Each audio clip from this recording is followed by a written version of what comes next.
From Tzvi Friedman. I don't like Rosh HaShana. Oy. This is about Rosh HaShana. I never could stand that holiday. All other Jewish holidays have something happy, beautiful about them. Rosh HaShana only frightens me. For instance, I find it very negative when I'm told God, who already forgave me, has my sins written down in a book like a bookkeeper, and on that day I'm going to be judged on them.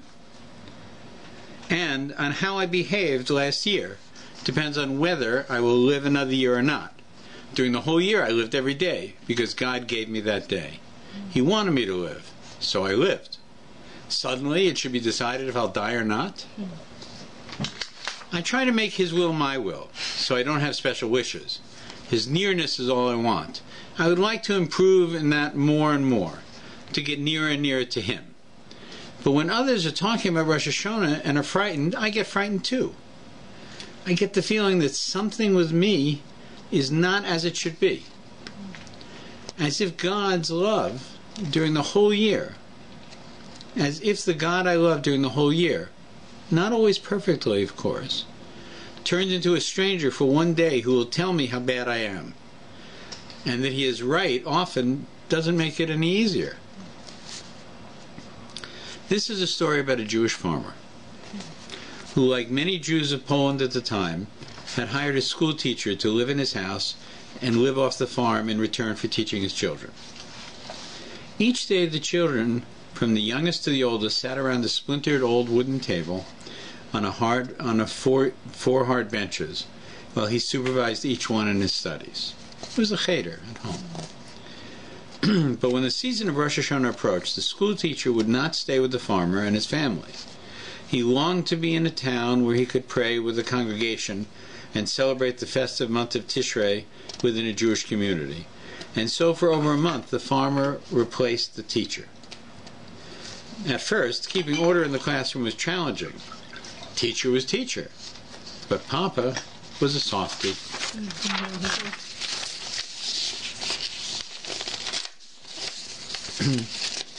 You could always get out of class, go to the outhouse, not necessarily return, or because you didn't feel well that day, or because Mommy had given you some errand to run. If the work was too tough, you could complain, perhaps even break down in tears if it was age appropriate, or just to engage Papa in a conversation about the state of chickens today. Distract him. Within a week, the classroom was totally disarray. When Papa sat down on the wall one morning, he walked in with a stern face and announced, "From now on, no more Papa. Papa that, Papa this. From now on, in this classroom, I'm not Papa. I am teacher." And as teacher, boy, was Papa tough. There were punishments and penalties for the slightest infractions. No one could leave the room without an airtight excuse. The atmosphere of the classroom became stifling, like a playground that had become a dungeon. Finally, on only day 3 of this exercise, one small child broke down in tears. Papa may have played a good part as a stern teacher, but he was still Papa at heart. He couldn't bear to look at one of his smallest children crying. Looking down the table, he concealed his chagrin, and he briskly called the child over. "Why are you crying?" Between sobs, the child answered, I want to ask my Papa." "Yes." "I mean teacher." "Yes." So, can I ask Papa?" "Right." "What?" "Can I ask my Papa that he should ask the teacher?" "What?" "What is it?" That my teacher shouldn't be so hard with us anymore." So as we plead for Rosh Hashanah, Avinu Malkeinu, our Father, our King, we know who you are behind that stern mask, feigning objective judgment upon your throne. You are the ruler of all that is, but you are also our Father, and a compassionate, loving Father at that. Come here with us, hold our hands, see everything from our view down here. Feel our troubles and pangs, our heart as only a father can do. And then get involved with your world and bless us with a sweet and goodly year.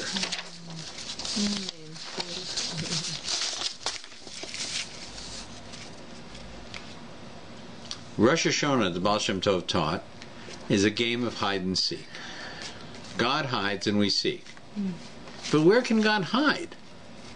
Wherever you go, there He is. As the Zohar says, there is no place that is void of God. So perhaps what the Baal Shem Tov meant by hide and seek is really peekaboo. When a parent hides his or her own behind his or her own fingers, so too God hides Himself with the guise of an awesome and indifferent king, judging subjects strictly by the book until the most sublime angels shiver in fear and dread. And we seek the Father behind the stern voice. We are the small child who climbs into the king's arms and tears off the mask, Papa, which is just what he is waiting for. As a child, we learn a vital lesson from peekaboo, something that later will seem so obvious that we can't imagine we ever had to learn it. We learn that even when something cannot be seen, it could still be there. That is the same lesson He is teaching us on Rosh HaShana. Even when Avinu, Father, is gone and an indifferent king has taken his place, nevertheless, it is still Papa. It is still Avinu, still our Father. Our bond with Him is still there. He hides so that we will look for Him. He hides so that we will call Him Papa. So that even in His role as Creator and Master of the universe, we will not see the bond that we have with Him. And that is how the relationship is renewed. Wishing you all a good year. It's from Rabbi Tzvi Freeman. Beautiful. Yeah. So it's just some thoughts about this process, because on one hand we talk a great deal about the fear of judgment. We talked about different prayers that are said, it's not Tokef, that about what judgments, who will wander and who will be at ease, who will be sick and who will be well, who will be poor and who will be rich, who will die of different things. And so it leaves you with a feeling of tremendous awe and fear. But we always have to keep in mind that the judge of the world has a very personal connection to us, that the judge of the world is our Father. And so that when we approach it, it is appropriate to have these concerns and to work on our character traits and to repair damage that we may have done in the world to our friends and to our relationship with God. And it is an opportunity to do it. It's an opportunity in which the whole universe is in sync and prepared for this time of return of tshuva. But it is not a small thing. It is a momentous thing. It is a big thing, and it's very dependent on us. But we should never have a sense that if we do our work well, we would be turned aside. Right? It doesn't mean that we do our work perfectly. The Torah doesn't have an expectation that any of us are perfect. The Torah has an expectation that we will make the effort. You know, it's a famous story that's told, many people tell this story, is that two people are climbing separate ladders. One is on the 57th rung and the other is on the 98th rung. Who will come to the top of the ladder first? And the answer is a simple answer, right? It's not the one who's on the 98th rung. It depends on which direction they're going in. Right? So this is the expectation of God, right? That we're going in the right direction. Right? If we were going in the wrong direction, He says, now is the time to turn, to shuvah, to return. Right? This is the time to do it. This is the time I have prepared the universe for you to do it. And know that if you do it, right, that the outcome will be positive. Okay. Remember that these events that began as far back, some might say even as Tisha B'Av, but certainly from the beginning of Elul, right?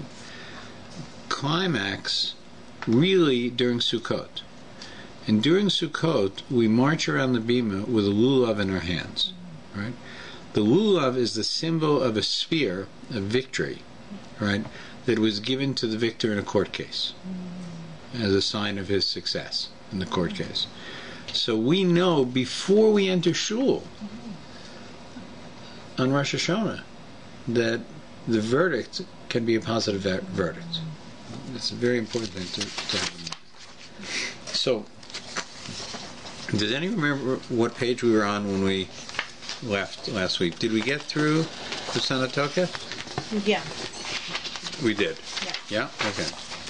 And we got to repentance, prayer, and charity? Yeah? Okay, good. Did we do annulment of vows? Yeah. Yeah. Okay.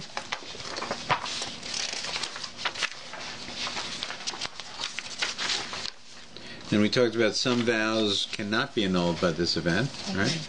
And we said that those people who don't make it to annulment of vows can rely on Kol Nidre if they have to. In men's situation, there is still time between Rosh Hashanah and Yom Kippur where you can go before Beis Din and go through the annulment of vows. It doesn't have to be in the morning of Rosh Hashanah. It's preferable, and that's when it's organized for that purpose. A man also can annul vows for his wife, but not for other men. I think we're to the Simonim. So then so now we come to the various customs of Rosh Hashanah, right? Everybody find the page? Yeah. Okay. And some of the things we're going to discuss now about this, both in here and verbally, are things that don't apply just to Rosh Hashanah. They apply to the difference between Simonim, signs, segulas, and superstition. Right? Because they have qualities that are reminiscent of superstition, but they are different. Right? My wife really found the word that defines it, and I have to give her credit for it, and we'll come back to it, and that is affirmation, as opposed to superstition. Right? Do we think that if we dip honey in cayenne that we'll have a hot year? Right? Do we think if we dip it in turpentine we'll have a bitter year? And if we dip it in honey it will have a sweet year? And if we think by dipping it in honey we're going to have a sweet year, well, in that case, don't even bother going to shul. Just spend the rest of the week eating apples and honey, right? And that'll solve the problem, right? The answer is no. It doesn't have that impact at all. Right? And let's review it and then see it in the proper light. It's customary on Rosh Hashanah during the evening meals, both first and second day. What? Evening meals, right?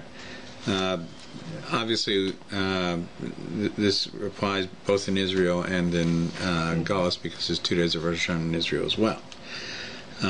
We dip during the evening meals. We eat food symbolizing sweetness, blessing, and abundance. We dip the challah in honey, and afterwards, on the first night, we eat a piece of apple dipped in honey. And by the way, many people do it both nights.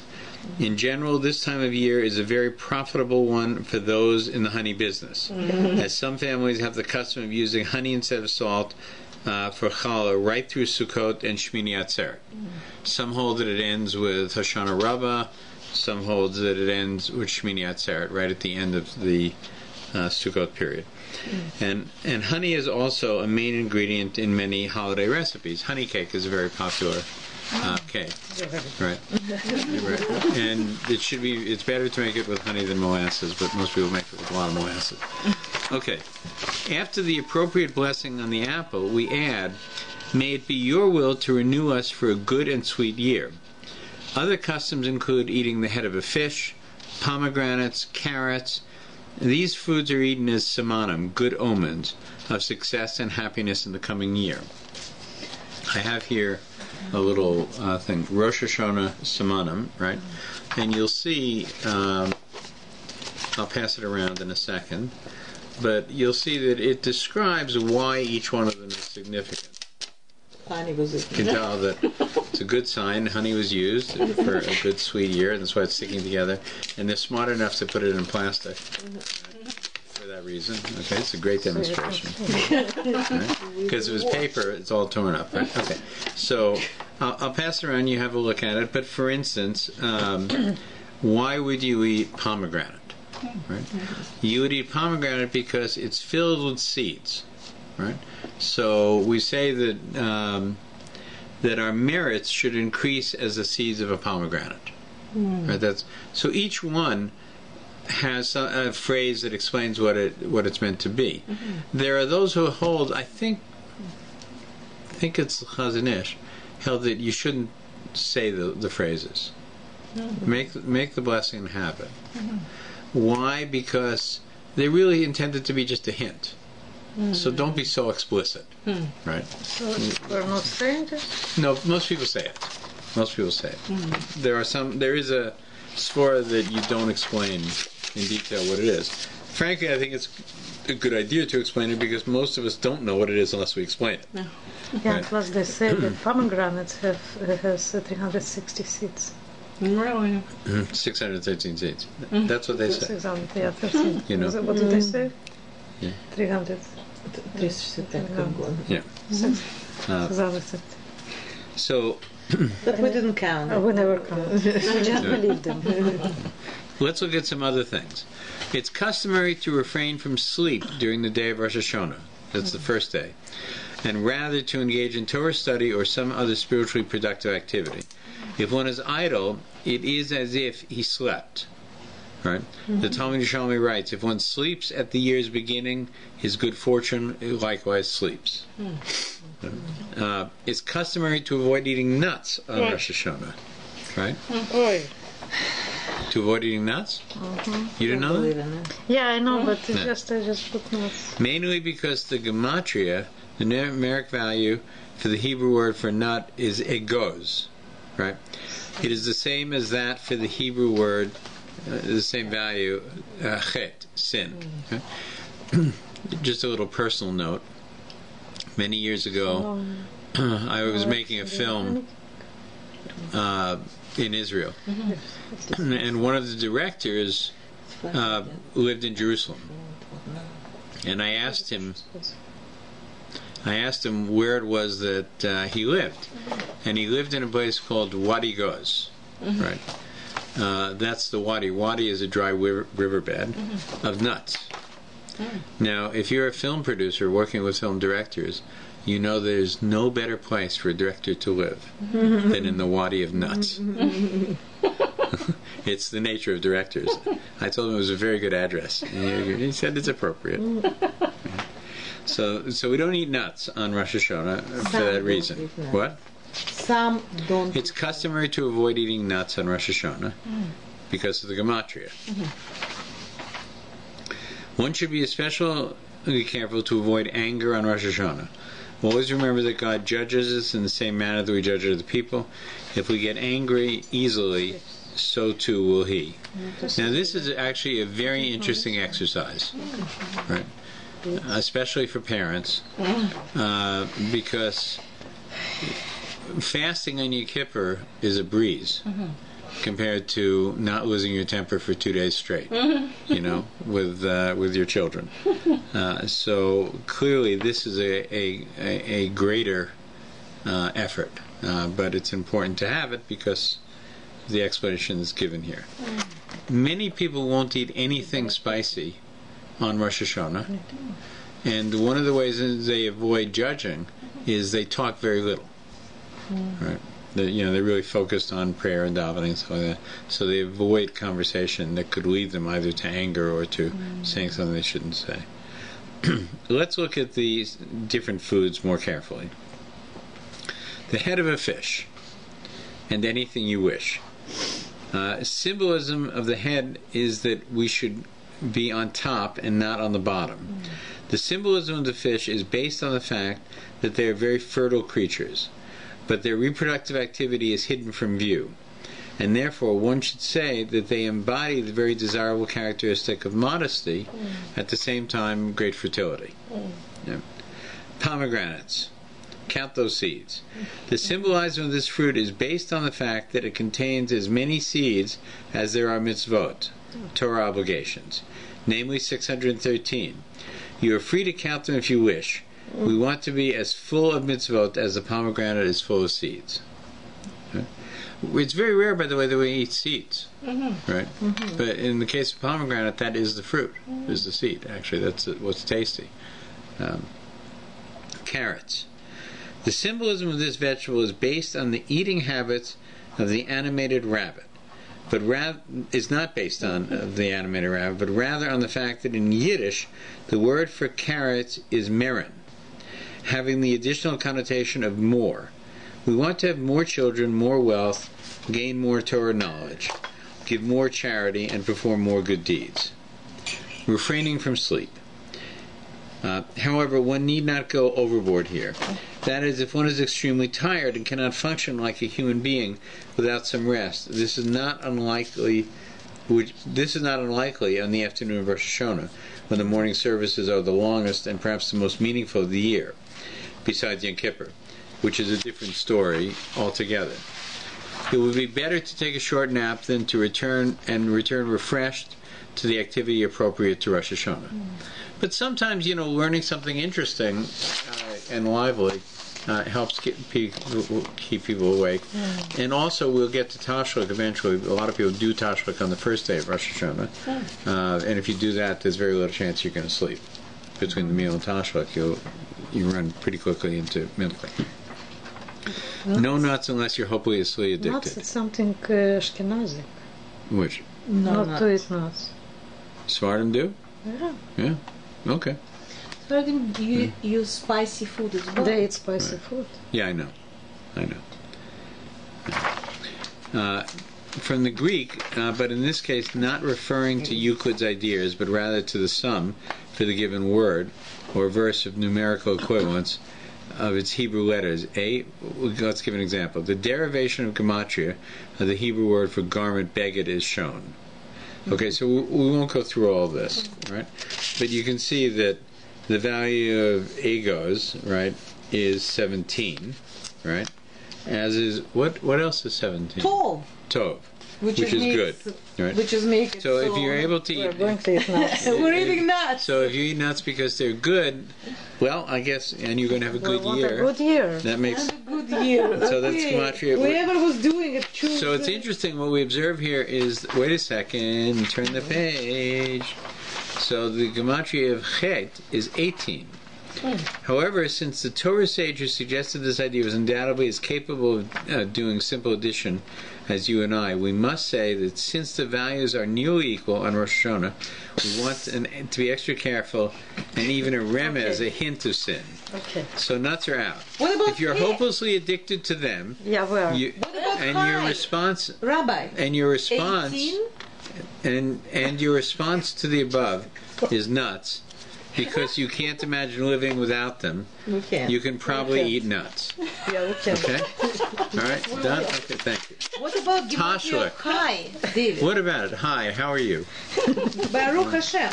Gematria of het, I never realized. Gematria of het is 18, and gematria of life, high. It's 18. So what is the relationship, now that you're into it, between life and sin? We will sleep on this. You've raised it. We will come It's a later. good question. It's if you don't have it, you will have life. It's like minus, like 18 and minus 18. That's an interesting statement. I don't know. Let me think about it. What is Okay. Tashlik. Think Okay. about that. So Tashlik carries on with this idea. It's another tradition, right? That we have, and again, it has kind of a mystical quality to it. Tashlik means you will cast away. In this context, it refers to the custom dating from at least as early as the 14th century, but probably much earlier, based on the last verses in Micha shown above. Who is like God You forgive sins and overlook transgressions for the survivors of your people. He does not retain his anger forever. He loves kindness. He will return and show us mercy and overcome our sins. Note, the prophet has switched grammatically from addressing the God in the second person using you to addressing him in the third person he.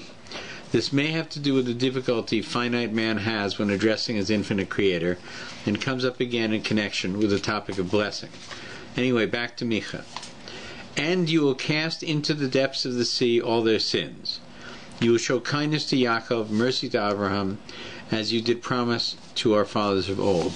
Now, the idea of casting into the sea, you should know, has always halachically been viewed as a way of disposing something that cannot be retrieved. Right? So, for instance, let's say a person loses a valuable ring. Right? That person will continue to hunt for it, maybe indefinitely, unless it fell overboard on a boat. And then he views it as gone at that point. This is true with the destruction of things that are prohibited. Casting it into the sea is a way to destroy it. Right? I know the question is that the fish will benefit from it, right? But it doesn't seem to be an issue. You know, flushing things down the toilet feeds the alligators in New York City as well, who live in the sewers. Okay. This idea of flushing in the toilet, you assume that they're going to get to the ocean eventually. The assumption is that it is irretrievable right, at that point, and will be a benefit to nobody. It's not like a washroom, it's a seashore. Consequently, Jewish communities have for many generations gathered on the first day of Rosh HaShana at bodies of water and recited the Tashluk prayer, which consists of certain chapters of Tehillim, Psalms, and verses shown above, to symbolize our wish to get rid of our sins and to be forgiven by God. Some have the custom to throw crumbs, but some authorities say that one shouldn't. Each person should act according to his or her minhag. So you should also act in accordance with the law if that's an issue. And the place where Tashluk is done most commonly in our community is by the duck pond on Center Street, which is a lovely place and it's a great gathering place. But over the years, the amount of challah that is fed to geese during this time actually causes damage to them. And it seems to cause damage to the environment of the lake itself because of the waste that comes out of them. So the people who protect the pond have a lot of signs about not feeding them. I would strongly recommend that we hold by the minhag of not throwing crumbs into the water. Men generally shake their tzitzit at the point where people would throw crumbs in. Historically, Jews would sometimes be instructed by their own community leaders to seek out bodies of water not near the center of town, so as not to be seen during Tashluk in their own by their own non-Jewish neighbors, for fear of poisoning the wells accusation. Right, Jews were accused often as one of the accusations against Jews, libels, that they poisoned wells. This dates back to the time of the Black Plague. During a time when Jews in large numbers survived the Black Plague and their numbers didn't. And it probably much more likely had to do with cleanliness. The Jews are constantly washing their hands. You know, you're washing between meals, you're washing when you leave the bathroom, you wash in the morning, you wash before and after intimacy. These are ideas that of spiritual cleanliness that once again preserved many people during a time of plague. Our neighbors who were dying from the plague and not washing, and they had no sense of how viruses and antibodies flew, assumed that the Jews were surviving because they had poisoned the wells of their neighbors who were dying. Right? It's not unlike the 9/11 story that I told. Jews must have been involved with planning 9/11 because many of them didn't come to work that morning. They didn't come to work that morning. Why? Because they were in shul, right, saying slichas. That's why. Tashluk is preferably recited alongside a body of water containing fish to remind us that just as fish are protected by the water in which they live, we pray to be protected by God. Also, just as fish swim freely and can suddenly be caught in a net, so too we can just as helplessly fall into the net of sin. And even as the eyes of fish are always open, so do we pray that God too will keep vigilant watch over his people. Now, just to clarify, it doesn't mean you're not supposed to sleep at night on Rosh HaShana. You are supposed to sleep at night on Rosh HaShana. This is about a nap during the day. Right? I never knew that you can say it, tashlich till Hoshana Rabbah. I never knew it. I thought just till Yom Kippur. It's best to do it on the first day, or best to do it in between. But yeah, Hoshana Rabbah is the final seal. I never knew. Yeah, there's a concept, a metaphor, that the books are opened on Rosh Hashanah and written into, that they're closed and sealed, and we say that during the Nila service of Yom Kippur, but so to speak, they're not delivered to the executor of who carries out the thing until Hoshana Rabbah, as if they hadn't gotten to Federal Express until that point. So Hoshana Rabbah is very important, which is in the final days of Sukkot. And that's why many of the things, like honey and bread, often go to Hoshana Rabbah. Also, things like Tasha. The shofar. The shofar is the essential mitzvah. The shofar and tshuva are the essential mitzvahs of Rosh Hashanah. Rabbi Bahu said, "Why do we blow the ram's horn? The Holy One, blessed be He, said, 'Sound before me a ram's horn, so that I may remember on your behalf the binding of Yitzchak, the son of Abraham, and account it to you as if you had bound yourself before me.'" So this is a very, very important concept which applies in how we deal with those who came before us. Often people will, by mistake, and by the way, at this time of year, go visit the kever, the kvarim, the graves of those who came before, whether it's tzaddik or a relative, or hopefully one who is both. They should not make the mistake of asking that tzaddik to do something on their behalf. We do not communicate with the dead. We do not pray to the dead, ever. We only pray to God. And the example we get from this, the most obvious one, is nobody prays to Abraham, Yitzhak, and Yaakov. Right? But how do we begin our prayers? The God of Abraham, the God of Yitzhak, the God of Yaakov, the God of my Papa. Right? Look how wonderful they were, Papa. Right? Even if I'm not them, in their merit, have a kindness to me in my weakness. Right? And so it is when one visits a kever, is that one prays to God and says, look at this tzaddik, look at my father, look at this person, who gave for you, who cared for you, who kept mitzvahs, who raised me this way, whatever it is. Right? In his merit, do kindness for us. He served you. Do kindness for us. But never do we ask him to be the intermediary. And so it is with the shofar, right? May a ram's horn sound before me a ram's horn, so that I may remember on your behalf the binding of Isaac the son of Abraham, and account it to you as if you had bound yourselves before me. And Abraham lifted up his eyes, and he looked, and behold, behind him a ram was caught in the thicket by its horns. This teaches that the Holy One, blessed be He, showed our father Abraham the ram tearing itself free from one thicket and getting entangled in another. The Holy One, blessed be He, said to Abraham, in a similar manner are your children destined to be caught up in iniquities and entangled in troubles, but they will ultimately be redeemed through the horns of the ram. Like matzah on Pesach, which is a double symbol expressing the ideas of freedom and slavery, the shofar is also likewise essentially a double symbol. On one hand, it reflects the triumph and redemption, yet it also represents the fear and trembling. A book by Kierkegaard. Sighing and wailing on the other. According to the Talmud, the sequence of sounds should be tekiah, Trua Tekiah. The Tekiah is an unbroken note representing the positive, hopeful side of our attitude as we approach the Yom Hadin, the Day of Judgment. It is between Tekiyahs is sandwiched a Trua, representing our extreme anxiety as we approach the King of Kings for judgment.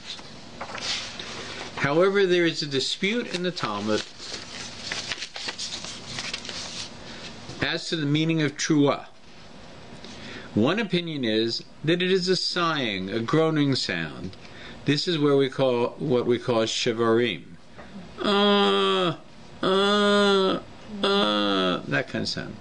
From the root shavor, to break, a note broken in 3 parts. The other opinion is that it should be a wailing sound, a sound broken, a staccato sound broken of a child who can barely catch his breath in his tears, into many parts. As was heard in ancient times and is still heard today, especially in Middle Eastern countries, from women mourners. This is what we call Trua. Because of the uncertainty described above, we use both versions and a combination of both versions as follows: Tekiah Shavorim, Tekiah Trua, Tekiah, Tekiah Shavorim, Trua, Tekiah. And I'm going to blow that for you now since you haven't heard shofar today. Okay? And it's probably best to, out of respect to the shofar, to stand when we blow it and when we hear it. Let's do it? Yeah, it's best.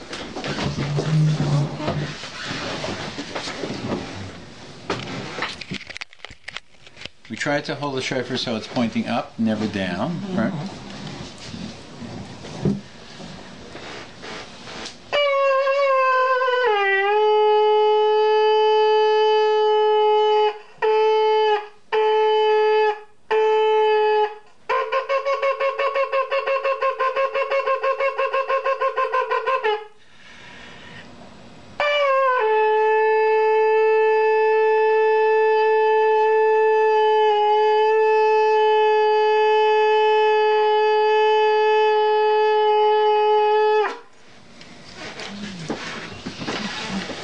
So that was Tekiah, Shavarim, Trua, Tekiah.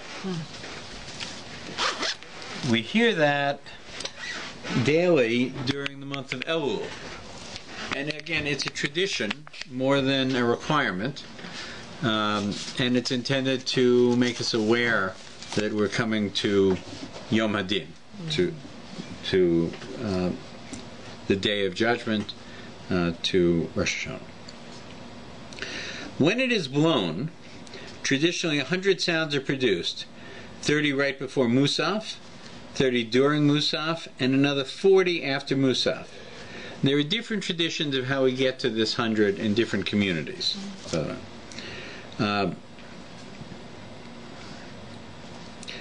Basically because of the uncertainty in the nature of Trua mentioned above, which actually may be less of an uncertainty than a feeling, that both the attitudes of sighing and wailing befit the aspect of the Omed Ladin, standing for judgment before the Supreme Judge of the world. Generally, the shofar is blown by a person who is of sound moral and religious character, not to mention possessed of a good set of lungs. A competent halakhic authority should supervise the shofar blowing, as there are many complex laws and requirements involved in its proper sounding. If a person cannot attend synagogue, the shofar may be blown for him at home. So, by the way, the blowing that I did does not have the same significance as the blowing that is required on Rosh HaShana. What I was doing is really a minhag that we have for Elul, right? And I should say that blowing it properly 100 times is not as easy as one might think it is, and it's something that requires a great deal of focus for both the person instructing and for the person doing it at the time. There are many stories about the kavanas, the what the person has in mind at the time that he's blowing it, that always interesting.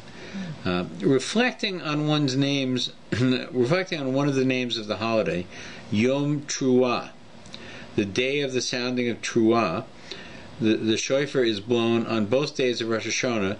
When, however, a day of Rosh HaShana falls on Shabbos, the shofar is, by rabbinical decree, not blown, for fear of someone carrying the shofar, to a master Baal Tukiya, an expert at the art of blowing shofar, for instruction, or carrying being considered a malacha, a purposeful act, creative act, and therefore forbidden on Shabbos.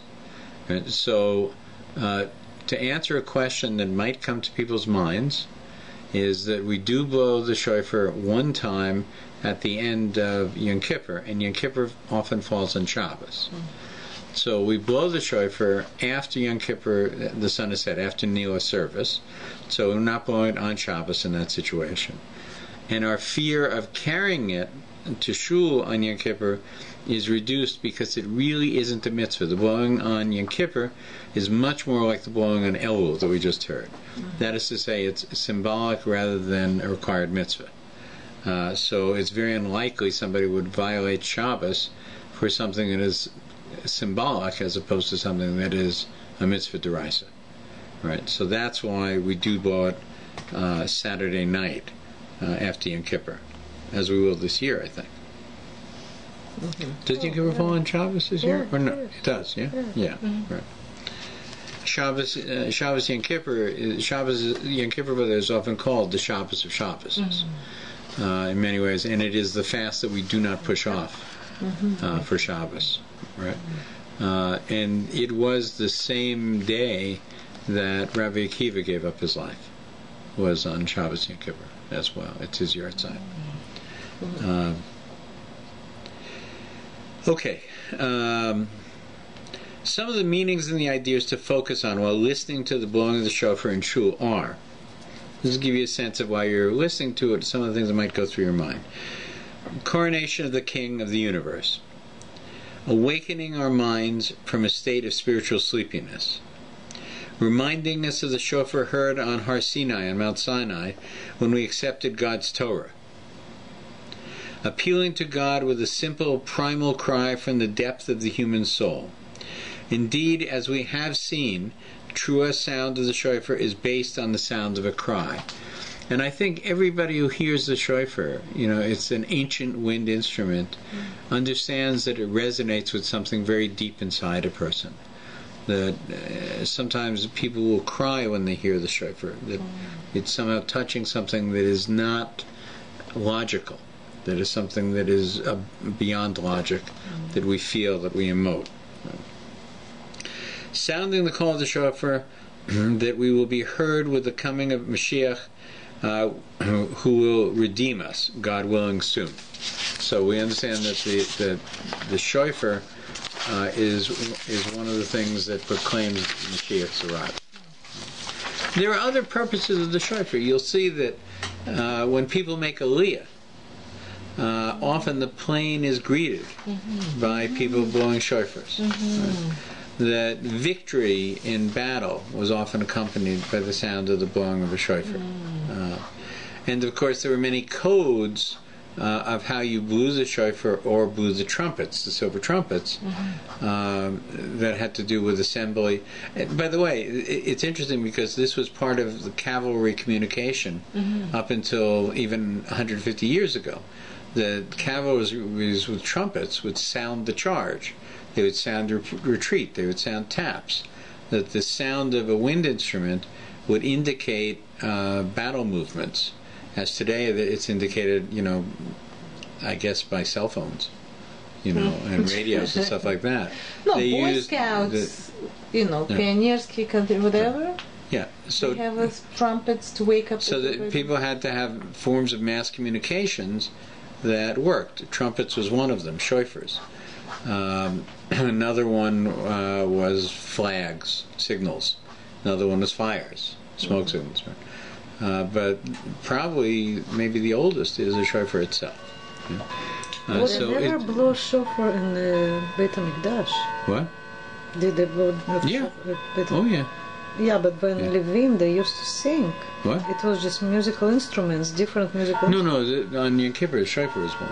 On Rosh HaShana, shofar is Yeah, blown. but as a musical instrument, shofar, they never use it. No, the shofar was not a musical instrument per se. They had trumpets, right? Yeah. But they used it was mostly stringed instruments, and I think they had a kind of flute. A wooden flute. You have a description on the last Tehillim, 150 Tehillim. You have all description. It describes its symbols as well. But the shofar was usually a signaling thing, and the trumpets were too. They were blown daily. I think it was trumpets were blown daily from the base of English to indicate different times of day. You know, a time of prayer, for instance, time of the opening of the gates, closing of the gates, etc. We can learn more about that as we begin to learn about Yom Kippur, which we're going to start very soon, by the way. Okay. 2 blessings are said over the blowing of the shofar. One blessing is over the mitzvah, the obligation itself, which concludes who has commanded us to hear the sound of the shofar. From the text of the blessing, we see that the mitzvah is to hear the shofar. The mitzvah is actually not to blow the shofar, right?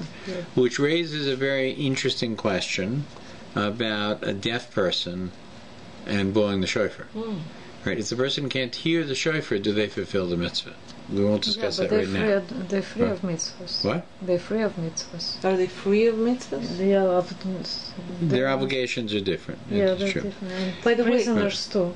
Prisoners. Prisoners. Because they don't slaves? Yeah, we'll talk about it in more detail later. And it's impacted by a number of developments as well.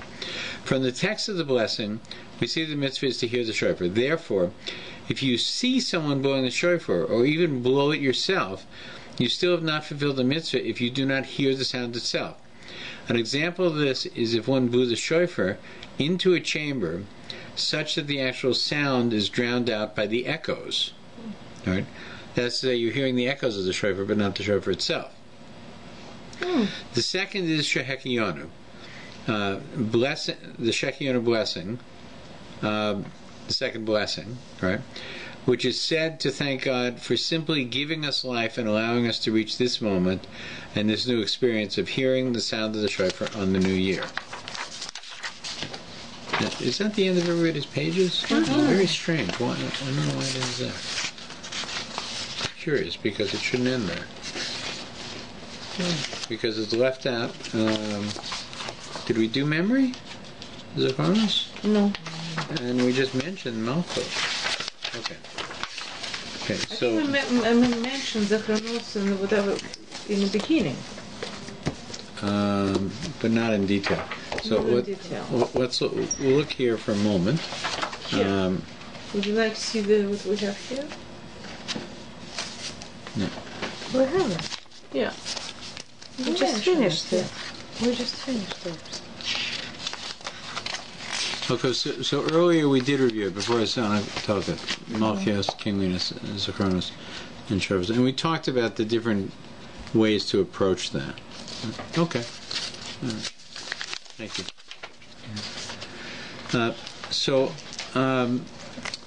I want to get to today a little bit of the halachas and the logic or the logistics of these days that we're coming to, because it's very easy when you have so many hagim packed so close to each other to be caught off guard.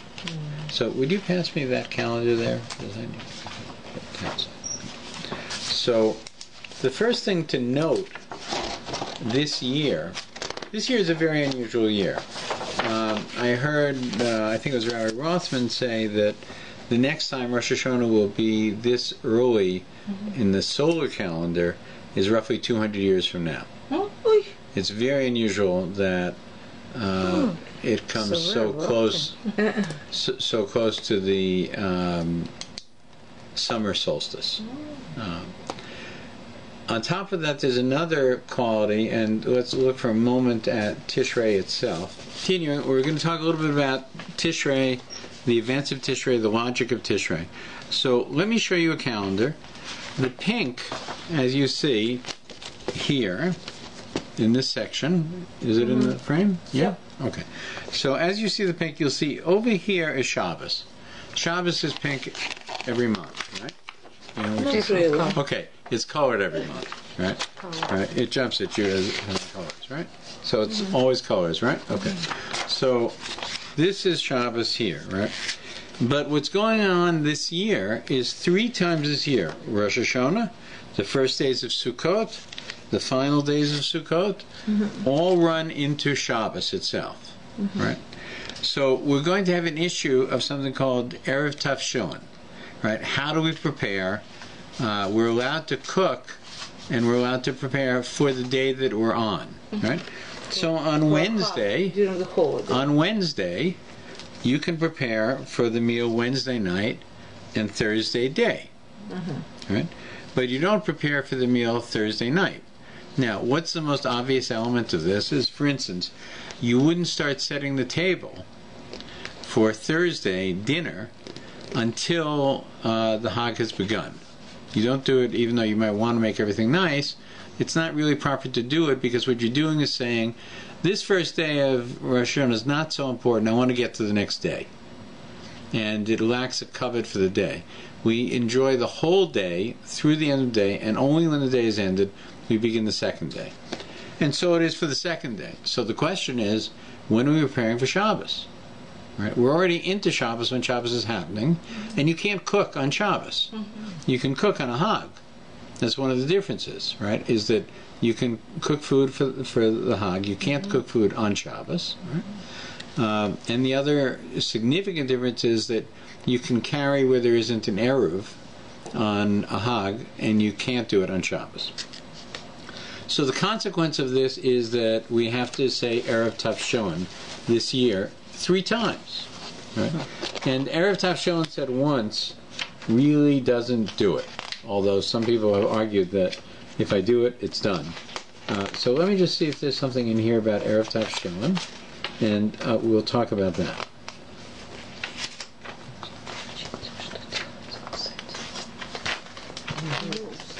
Okay, it's not here. Patience with me for one moment. Art School is reliable on this.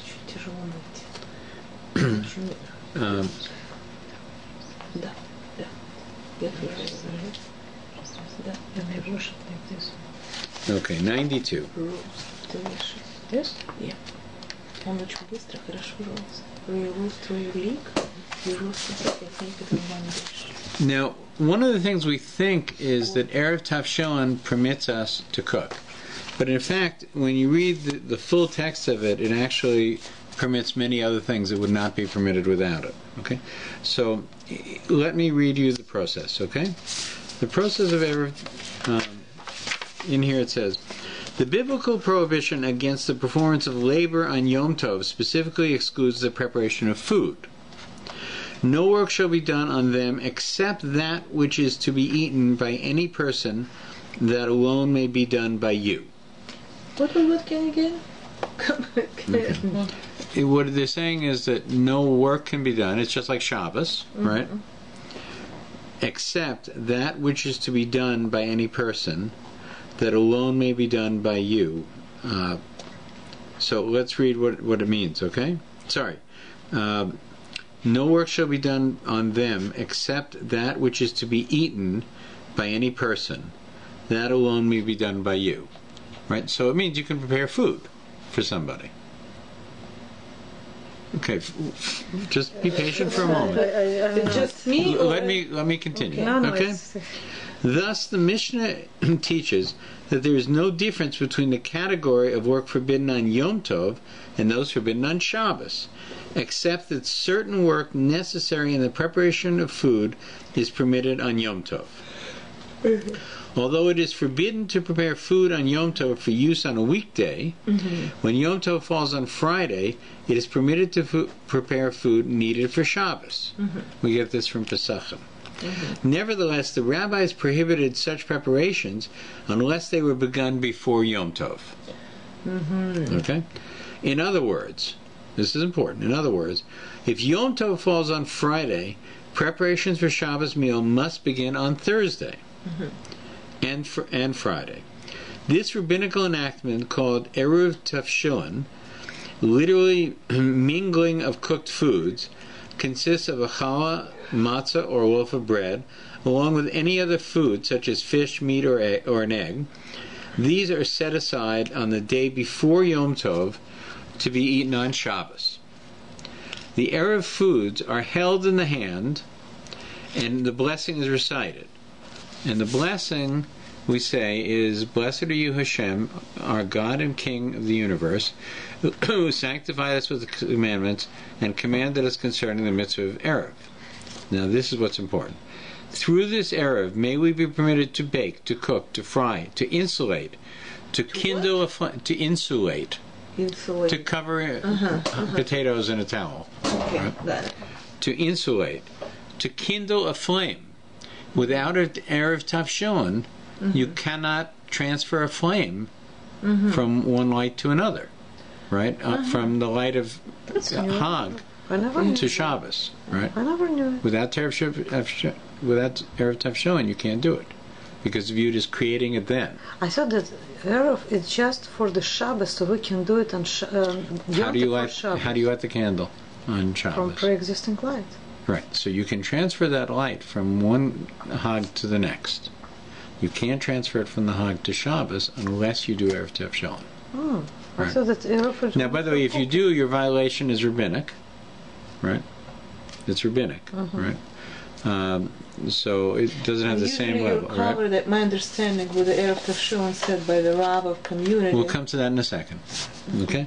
But what I want to point out is we have this tendency to think Erev Tafshilin is just about cooking. I thought it's also just It's not, cooking. right?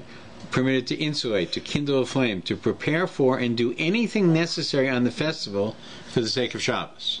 So what you're saying now, doesn't matter Shabbos, before every Yom Tov, we have to make Erev. No.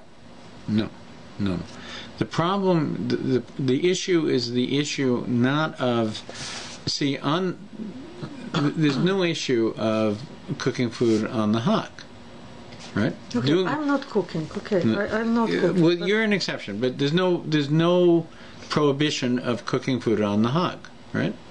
There's no prohibition against it. Yes, People can do it, yeah. right?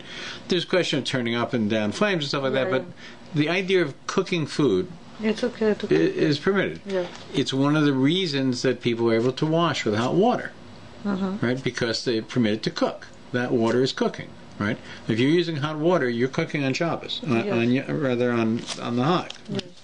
So the question is this: is you can do it on the Hag for the Hag, you can't do it on the Hag for the next day. The next day is Shabbos, right? So how do we do it? Is the issue, right? So this is what I'm asking. If there's no Shabbos following, right, you don't have a problem. I don't have to do Erev. Right. You don't need to do Erev. So how I light my gas stove? Because you're allowed to do it on Shabbos for Shabbos. All right, you're allowed to do it on the Hag for the Hag, right? Because you can cook on the Hag. Yeah, but right? you just said that I cannot do it. I cannot open my gas to. What I said was, we're talking about lighting candles right now, right? What I said was you cannot transfer the light, right, from the candles that were lit, say on Thursday, Yes. right, in the middle of the Hag, right, to use that to light your Shabbos candles unless you've made Erev Tafshilin, right? Because what you're doing is you're taking something from a Hag to use on Shabbos.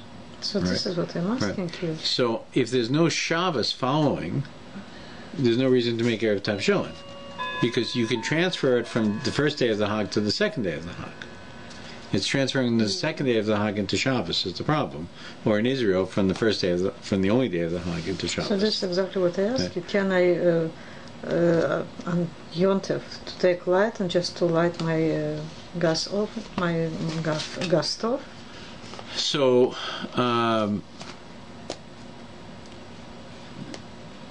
if you say that I need a roof, so in principle, this is a good question.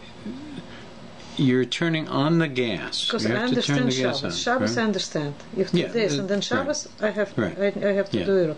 But if it's only 2 days, and I have to light my gas stove, for To cook something, to boil water, to warm chicken soup. So I cannot do it without. now your stove is not an electronic ignition. No. It's with a match. It's It's from a pilot light or it's from a match. I do it from match. I just turn it off completely. So you turn off the electronic device. And you're not using a match. You'd be coming from another flame. I to just it. take You're transferring it from a flame. And I take the light. From the existing flame. Yes. Not the match. You should be able to.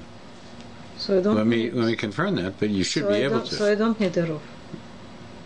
No, you're talking. Eruv Tavshalon. Wait a second. Are we talking about? I'm asking if I need from a roof going into Shabbos and going into Shabbos. No. I'm not From sure. one day, you light candles twice on a Hag. Right. If you don't need Erev Tavshalon unless it's impacting Shabbos. Okay, that's what I'm asking. Yeah, unless it's impacting Shabbos. You need it for Shabbos, for doing work on the Hag for Shabbos. Yeah. That's the issue, That's what I'm right? asking. Because what you're doing, Shabbos is very important, but whenever you do something for a day that is not the day that you're in, you're denigrating the day that you're in. Yeah, I want to warm chicken. So on Friday, right, which is the second day of Rosh HaShana, we're not planning for Shabbos. Yeah. Right? We shouldn't be planning for Shabbos at that point, right? So the way we deal with this is we plan for Shabbos on Wednesday. Yeah. And that's what it was. We started the process on Wednesday. There are many things in many laws. So this piece of I took Eruv Tavshalon. I did Erev, and I took took challah, and I took gefilte fish.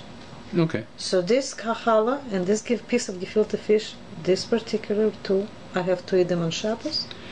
Or it's a good question. You don't have to. The tradition because is. If I will put it back, right. I will lose it. No, by the way, it's actually, you should put it in a container so it's not eaten before Shabbos. Right? You know, it's always a problem with kids sometimes that they eat the Erev Tavshalon. You should put it in a place where it won't be eaten and it's eaten on Shabbos. And if I will take the entire dish with gefilte fish, and I will just say.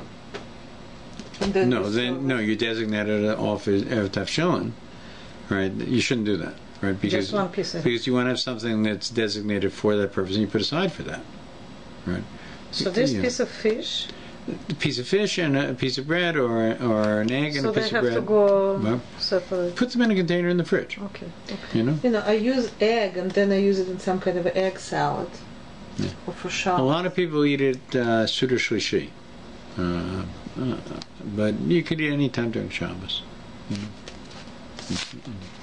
Okay, let's continue because we didn't even finish the bracha. Right? So, through this Erev, may we be permitted to bake, to cook, to insulate, to kindle a flame, to prepare for and do anything necessary on the festival for the sake of Shabbos, for ourselves and for all the Jews who live in the city. Right? Now, generally speaking, this last part is intended to apply to a Rav of the Kehillah. We all say it. But specifically, the Rav of the community needs to have this in mind. Right? If you have not said it, right, generally we hold that you can rely on your Rav to have said it. Although Rosh HaShana often would, at the end of teaching this, would say, "Don't rely on your Rav." And let's see if let's look and see what they say about this now. Hold on for a second, okay? The Erev foods are held in the hand and a blessing is recited. Additionally, the rationale for the enactment of the Erev Tavshalon requires that the person setting the Erev must understand its purpose. For this reason, accompanying declaration must be said in a language understood by the person. So better to say this bracha in English than in Hebrew if you don't know what you're saying. Two reasons are given in the Talmud for the enactment of Erev Tavshalon. According to Rava, the purpose of this Erev is to remind one that in his celebration of Yom Tov, he should not forget to reserve a fine portion for the approaching Shabbos. Rav Ashi says that the Erev was instituted to prevent the impression that if one could cook on Yom Tov Friday for Shabbos, then one could cook on any Yom Tov for the next day. Right? You know, the next day, Monday, Tuesday, and Wednesday. Monday night, Tuesday night, Wednesday are the Yom Tov, right? I still have to feed my family on Thursday. So why don't I cook for that as well? I can do that. I'm allowed to cook. Why don't I do that on Wednesday, right? That is forbidden. You don't do that, right? And by the way, there's a difference between cooking too much food and cooking with the intention of using it at the wrong time, right? You can cook more food than you might have just in case people drop in and they need it another time. Okay? Well, I cannot cook more food just for the 3 days. What? I cannot cook food for 3 days? No. Yeah, you can. You can. And you're cooking, in your case, you have no problem because you're cooking all your food before the Yom Tov starts. Yes. Right, so you have no issue at all. I just have to warm something. Right. No, David's point was on a Hag, for example, the second day of a Hag, and you decided for dinner. Better the first day as an example. Forget Shabbos. First. So on Wednesday, right, a person says to themselves, okay, I'm cooking. On Thursday. Right? It's already Thursday. So I'm eating the food that I cooked on Wednesday, right? And now, how do I feed my family on Thursday night? Right? So it may be when the person was cooking on the first day, there's a possibility that people could drop in. So you would cook enough so that if people dropped in, that there's food, right? If at the end of the day there's food that's left over and that you would use that on the next day, that's permitted. It was told to me by Rav Shochet that it's not a good idea to say, I am now preparing food for tomorrow, with that intention, not to eat today, for tomorrow. If you make more food than you need, there's no issue, right? Of course, if you're cooking before the Hag began for the 3 days, then there's absolutely no issue, right? Because it's all completed before you're even into the first day. The question is, am I preparing on the first day for the second day? That's the biggest issue. No, the food has to be food has to be prepared. Yeah, if for example I want to make mashed potatoes for Friday evening, and I just peel these potatoes and I put them in the water in the refrigerator. Right. Can I raw take potatoes could be part of the Erev Tefshilin. Can it be? No, they have to be ready to eat. Erev Tefshilin is prepared food. For Erev Tefshilin? Or you're asking, because you're planning to make mashed potatoes. Big part of mashed potato preparation is peeling potatoes, but you don't want to have old mashed potatoes. Mashed potatoes are the best cooked fresh. Am I right?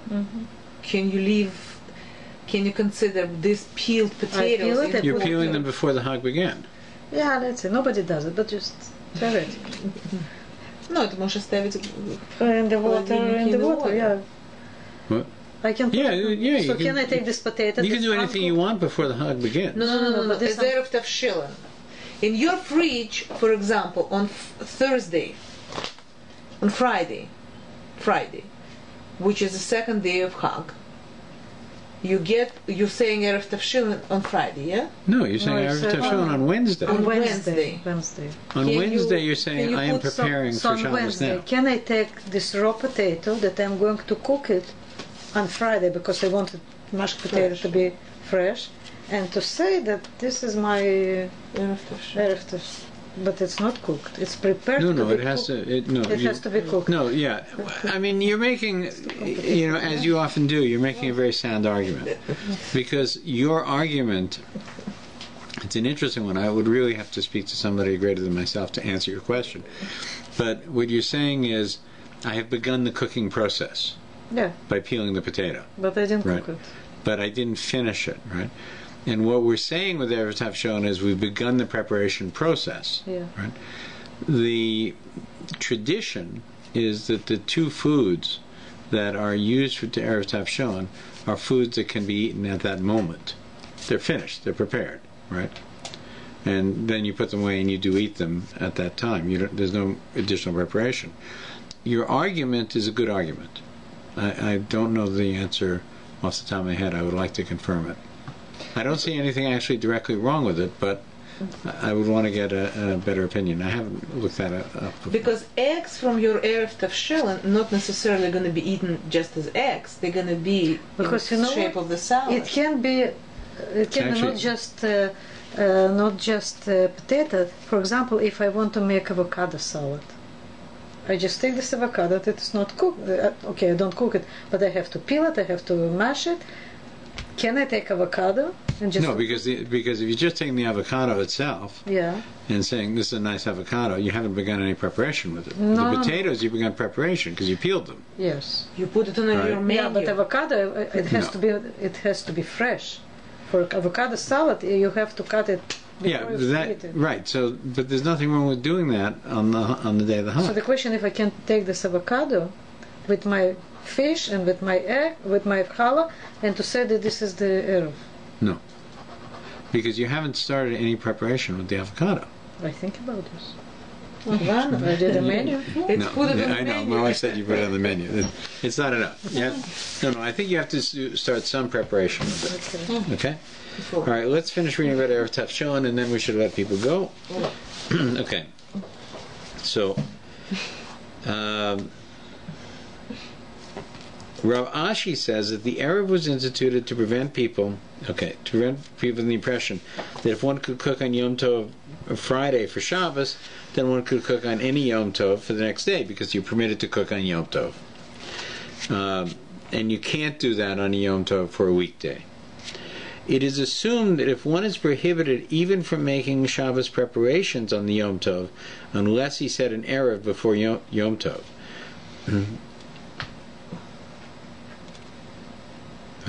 it is assumed that if one is prohibited even from making Shabbos preparations in Yom Tov, unless he said an Erev before Yom Tov, then he will realize that weekday preparations may not be made on Yom Tov, as explained by Rashi.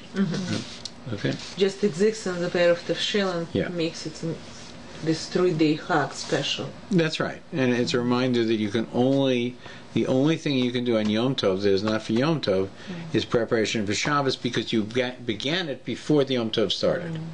Right? You did the Erev Tavshelan in the afternoon before the Yom Tov started. Right? I think we should hold it here.